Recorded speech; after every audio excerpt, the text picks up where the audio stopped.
The spiritual fuckboy, the whore, and the nun all get together and create a retreat, and the punchline is that this is the love and light community. And I really thought about just leaving that there, because for those of you that will fucking get it, already get it. And those of you that don't get it really need to reflect on that and sit with the fucking resonance of truth that actually fucking is.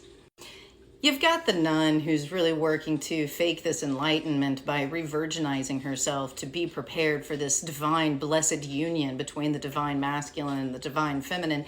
And while she postulates that it's not her responsibility to wake him up, she's sacrificing herself to the possibility that he is going to wake up at all. And so she is taking on the role of the martyr and the sacrificial lamb to the potential impossibility that this fuckboy will wake up to some sort of enlightenment.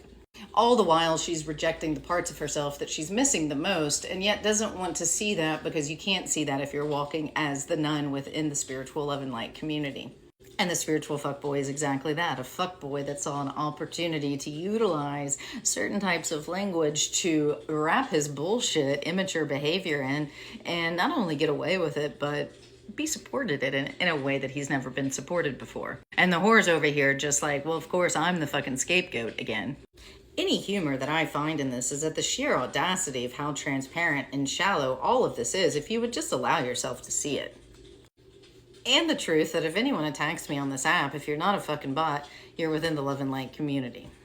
Because this is a community that really loves the fucking bypassing and the gaslighting. And if you do that, then you're walking within all of this shame that is just like this fucking red hot wounding within you.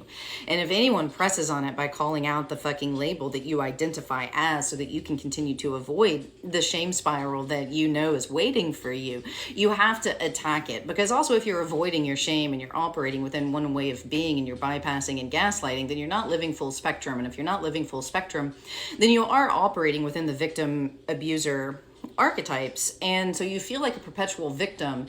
And this is a place of power under, and this is again why the nun sacrifices herself to the deemed power over, which is the union, and it's also the spiritual fuckboy. And the spiritual fuckboy has taken on the role of the abuser and the victim, and it's this whole fuckery of dance.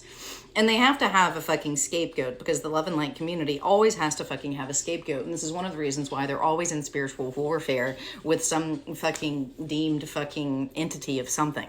There have been plenty of times that I've really wanted to walk away from this conversation of love and light and the light workers and this whole place within the world that is operating within such bypass. And yet it's really important to call out these places to be able to call in the places of wholeness. And it is one of the communities that actually perpetuates trauma and abuse to some of the most severe degrees. This is a community where a lot of men further perpetuate the abuse towards women and children and get away with it, because we don't question the spirituality. We don't question light work. We don't question love and light. And any community that has a built-in system of attack to when they feel threatened, and they feel threatened by the smallest thing, is a place to look at. Why do you feel so threatened? If you truly believe in what you're doing and you're living by what you're doing, and what you're doing is not harming people, then there's not going to be a reason to attack and threaten people that get too close to the truth of what's actually going on.